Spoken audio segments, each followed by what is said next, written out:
Armenia और Azerbaijan के मबैन clash की वजह से अब तक तकरीबन 100 अफराद हलाक हो चुके हैं और तकरीबन 200 से ज़ायद ज़ख्मी हैं। आर्मेनिया और आज़रबाईजान के मबैन जंग का आगाज़ कब हुआ? इस जंग की असल वजह क्या है? रूस और तुर्की इस जंग में क्या किरदार अदा कर रहे हैं? ये जंग दूसरे ममालिक के लिए कितनी मुहलिक साबित हो सकती है और फैक्ट्स एंड फिगर्स के लिहाज से किस मुल्क का पल्ला भारी है? ये सब जानने के लिए वीडियो को लास्ट सेकंड तक देखना होगा। तो चलिए शुरू करते हैं। आर्मेनिया और आज़रबाईजान दोनों एशियाई ममालिक हैं, जबकि आर्मेनिया ईसाई और आज़रबाईजान मुस्लिम मुल्क है। इन दोनों ममालिक के दरमियान जंग की असल वजह नगार्नो काराबाख है। नगार्नो काराबाख एक इलाका है। इस इलाके और इसके साथ मुल्क 7 अजला पर चलने वाली इस लड़ाई की वजह आर्मेनिया है। आर्मेनिया ने यह मुतालबा किया था कि काराबाख को सोवियत आर्मेनिया का हिस्सा बनाया जाए। इसी मुतालबे की वजह से इस लड़ाई ने 1990 में जंग का रूप धार लिया, क्योंकि सोवियत यूनियन के जोसेफ स्टालिन काराबाख को आज़रबाईजान का हिस्सा करार दे चुके थे। 1994 में दोनों ममालिक के दरमियान जंग बंदी का मुआहदा हुआ, लेकिन 2016 में इसी मुआहदे की खिलाफ वर्जी करने पर यह जंग मुहलिक जंग में बदल गई। 1991 में काराबाख ने आज़ादी का फैसला किया, जिसके नतीजे में दोनों ममालिक के दरमियान जंग हुई। इस जंग में लगभग 30,000 अफराद हलाक हुए और सैकड़ों अफराद बेघर हुए। 1993 तक आर्मेनिया ने काराबाख को कंट्रोल किया और इसके साथ साथ आज़रबाईजान के पड़ोसी ममालिक में भी 20% कब्जा कर लिया। रूस ने मुदाखलत की और एक मुआहदे में सालसी की, जो उस वक़्त से कायम है। ताहम इन दो ममालिक के दरमियान कोई मुस्तकिल मुआहदा तय नहीं पाया, इसलिए यह तनाज़ा सोवियत के बाद के मुंजमद तनाज़ों में से एक है। दोनों ममालिक के दरमियान जारी जंग का फ़ायदा दूसरे ममालिक उठा रहे हैं, जिनमें रूस और तुर्की अहम खिलाड़ी हैं। जंग में जैसे जैसे इजाफा होता जाएगा, मार्केटें गैर मुस्तहकम होंगी, क्योंकि इस जंग से मुतासर होने वाला जनूबी कॉकेसस बहरे कैस्पियन से तेल और कुदरती गैस को आलमी मंडियों तक पहुंचाने वाली पाइपलाइनों का अहम खित्ता है। नगार्नो काराबाख 4400 किलोमीटर पर मुश्तमिल एक पहाड़ी इलाका है और यह आज़रबाईजान का एक हिस्सा तस्लीम किया जाता है। ताहम इस इलाके की 95% आबादी आर्मेनियाई होने की वजह से आर्मेनियाई बाशिंदे इस पर कंट्रोल रखते हैं।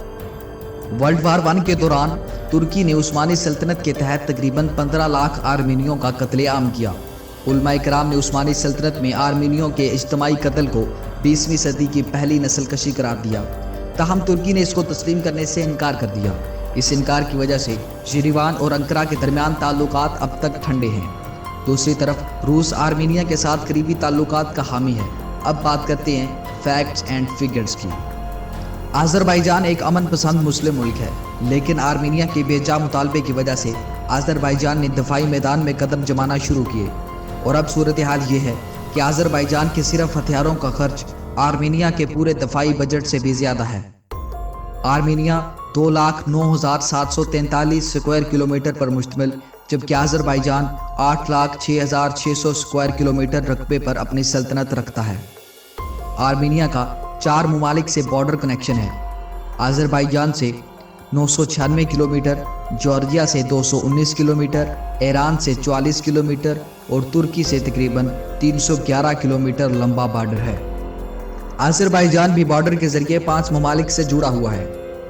आज़रबाईजान का आर्मेनिया से 996 किलोमीटर, जॉर्जिया से 428 किलोमीटर, ईरान से 690 किलोमीटर, रशिया से 338 किलोमीटर, तुर्की से 17 किलोमीटर लंबाई पर मुश्तमिल बॉर्डर है। आज़रबाईजान पेट्रोलियम गैस के नेचुरल रिसोर्सेज रखता है, जबकि आर्मेनिया के पास गोल्ड और कॉपर के कुदरती ज़राए मौजूद हैं। आर्मेनिया तकरीबन 3 मिलियन आबादी रखता है, जबकि आज़रबाईजान की आबादी इससे 3 गुना ज़्यादा यानी तकरीबन 10 मिलियन है। आर्मेनिया का मिलिट्री बजट $0.5 बिलियन है, जो कि इसकी GDP का 4.7% है। दूसरी तरफ आज़रबाईजान का मिलिट्री बजट $2.7 बिलियन है, जो कि इसकी GDP का 5.4% बनता है। आर्मेनिया के पास सिर्फ 45,000 एक्टिव आर्मी है, जबकि आज़रबाईजान की एक्टिव आर्मी 6,06,940 है। आर्मेनिया के पास 529 और आज़रबाईजान के पास 665 टैंक्स मौजूद हैं। आर्मेनिया के पास मौजूद रॉकेट्स की तादाद 105, जबकि आज़रबाईजान के पास 196 रॉकेट्स मौजूद हैं। 65 एयरक्राफ्ट आर्मेनिया के पास और 127 एयरक्राफ्ट आज़रबाईजान के पास हैं। आर्मेनिया के 65 में से 13 अटैकिंग एयरक्राफ्ट हैं, दूसरी तरफ आज़रबाईजान के 127 में से 11 अटैकिंग एयरक्राफ्ट हैं। आर्मेनिया के पास मौजूद हेलीकॉप्टर्स की तादाद 42, जबकि आज़रबाईजान के पास 75 हेलीकॉप्टर्स मौजूद हैं। आर्मेनिया के पास अपनी नेवी मौजूद नहीं, जबकि आज़रबाईजान के पास नेवी के 31 एहलकार मौजूद हैं। दोनों ममालिक में से किसी मुल्क के पास एटमी पावर नहीं है। फैक्ट्स एंड फिगर्स की बुनियाद पर जांचा जाए तो आज़रबाईजान का पल्ला आर्मेनिया से कई गुना भारी है। वीडियो को लाइक और चैनल को ज़रूर सब्सक्राइब करें। मिलते हैं अगली वीडियो में, तब तक के लिए अल्लाह हाफिज़। Thank you for watching.